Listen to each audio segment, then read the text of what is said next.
It's time to get ready to vote. Vote on or by November 3rd. You can vote by mail or in person. The first step to voting is to register.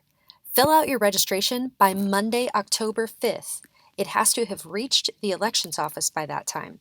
If you need help, click on the link there or contact your local friendly voter registrar or stop by the Rusk County Elections Office right across the street from the courthouse and pick up your registration card. The second step is to choose how to vote. If you have an expected absence from the county, from the entire part of early voting election day, and you can provide an out-of-county address where your ballot can be mailed, and you know the dates when you can receive mail at that address, this means often college students and people in the military, you can vote by mail. You can also vote by mail if you've been confined in jail but are otherwise eligible, or if you're 65 and older or you're sick or disabled. If you plan to vote in person, anyone can do that. You should know that early voting happens only at the Rusk County Elections Office. That's at 204 North Main, right across from the courthouse. Early voting starts Tuesday, October 13th, and ends Friday, October 30th. You can even vote at the curb without going inside. Voting on Election Day happens in the usual precincts all around the county. Election Day is Tuesday, November 3rd, but don't wait to vote. When you vote in person, make sure that you bring one of these 7 acceptable forms of ID to the ballot when you vote.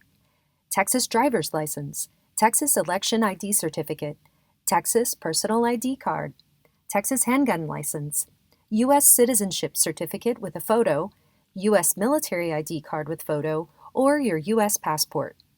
If you don't have and cannot reasonably obtain one of these forms of ID, you may qualify for reasonable impediment declaration by showing a copy or an original of one of the following IDs: certified domestic birth certificate or court admissible birth document, current utility bill, bank statement, government check, paycheck, or government document with your name and an address including your voter registration certificate.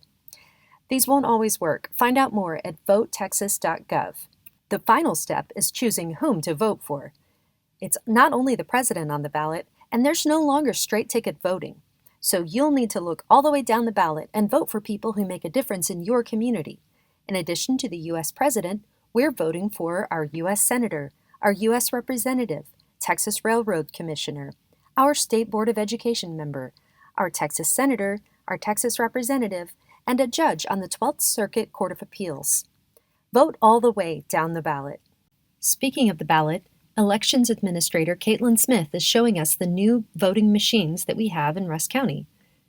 You make your choices, hit Next, continue doing that until you've completed your entire ballot, and if you need to, you can always go back.